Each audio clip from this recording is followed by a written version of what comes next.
the rest of the elements were superb. Kirsten and Dylan, they're getting ready, and there's some time.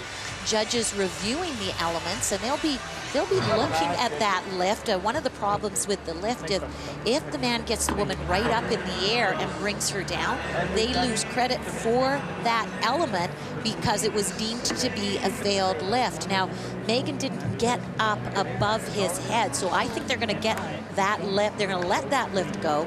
They'll get a bulk of the marks, but not the full marks. So there will be obviously some minuses on that element, but that could have been disaster for them. Well, yeah, it could have been a very dangerous situation as well, but here's the thing, we'll see what the judges do, and if there is an issue with that lift, it could really affect, obviously, the placement here. Dubé and Wolf currently at 60.65. But that lift, in my mind, because he did not fully extend Megan up above his head, I'm thinking they're going to let that one go.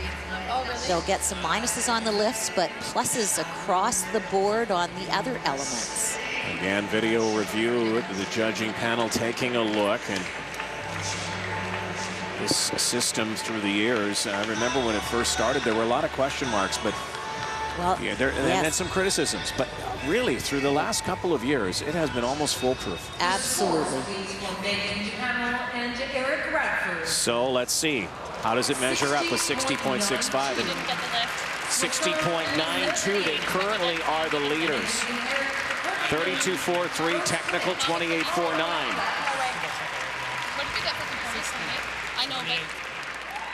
60.92 puts them in first place. And I stand corrected. They did not get credit for that lift. And they still lead. Just, but it would have been significant. They would have had some padding. So now Kirsten Moore-Towers and Dylan Moscovitch, the defending champions, take center ice.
Get it out.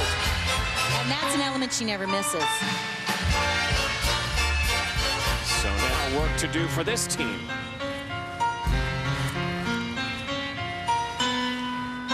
Watch this lift. Dylan down on one knee.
Only third year in pairs, their third year together as a team. I've noticed a big improvement this season in Kirsten.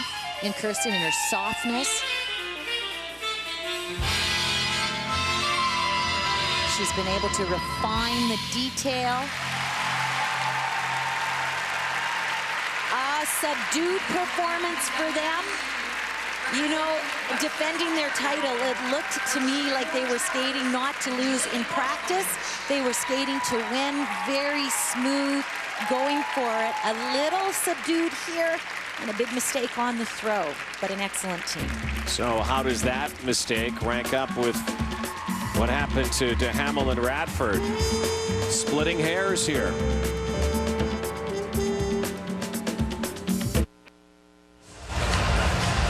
Hasn't this been an interesting oh boy, well, pairs competition?